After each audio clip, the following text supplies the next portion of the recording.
Hi, welcome to Dr. Paul's Marathon Training blog.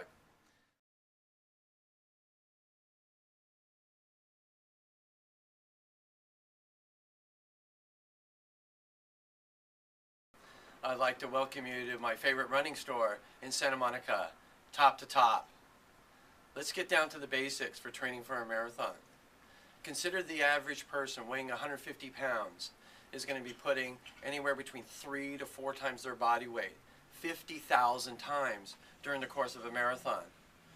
Because marathons have a high failure rate of 85%, meaning that only 15% of marathoners redo a marathon. And the primary reason is because they've been injured. So to keep you from being on the sidelines, this blog is focusing on how to keep you training injury-free.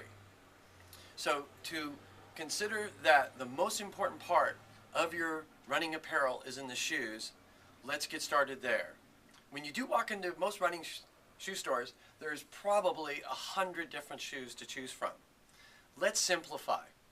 I've designed a Dr. Paul twist test that gives you the ability to determine right away if the shoe is going to be right for you. Consider that most of us have low to medium arches, and most of us have already put at least 100,000 miles on our feet by the time we're 20. This is the highest consideration, I would say, is to make sure your shoes are going to give you all the support that you need for 50,000 plus steps during the course of the marathon, especially because it's on a pavement. So let's look at some of these motion control and stability shoes. To do the Dr. Paul twist test, you're going to take the rear foot and the toe part of a shoe and twist them in the opposite direction. When you do that, you want to see minimal movement through this midfoot area. It's usually going to be indicated with a darker density material, sometimes even a plastic piece underneath this midfoot area. We always want to maintain that flexible toe box, but we want to see the shoe have the strength through this rear foot and midfoot region.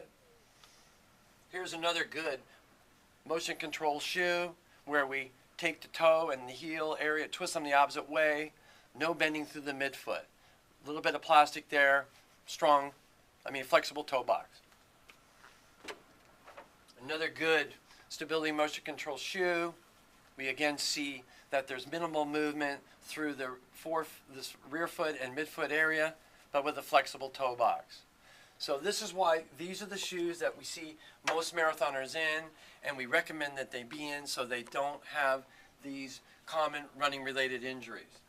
Now when it comes to a cushion shoe, that's usually reserved for the really good runners that are going to probably be 3 to 4 hours in doing the marathon, and or a high arched person. When you do the Dr. Paul twist test though, the shoe is going to bend very easily in this midfoot region. And so this again is not going to provide that much strength for all the forces that are coming down on the foot. Another type of cushion shoe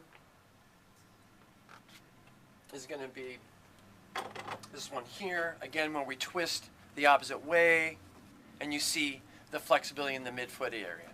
Still has a flexible toe box, but a lot of times it'll bend right into the midfoot as well. And that's what we don't want to see with a good, strong motion control and stability shoe. So that said about the footwear, I'd like to tell you, keep having fun, and I'll see you on the next blog.